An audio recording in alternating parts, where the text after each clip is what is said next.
అందరికీ నమస్కారం అండి. చూస్తున్నారు కదండి, అమ్మ అనాథ శరణాలయంలో భారీ వర్షం పడుతుంది. ఈ వర్షం కారణంగా వేడివేడి బజ్జీలు అయితే పెట్టాము. సో డాడీ తింటారా? కూర్చోండి కూర్చోండి.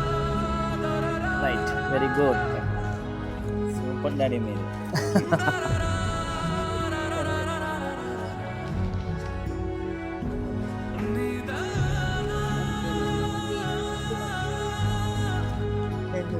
థ్యాంక్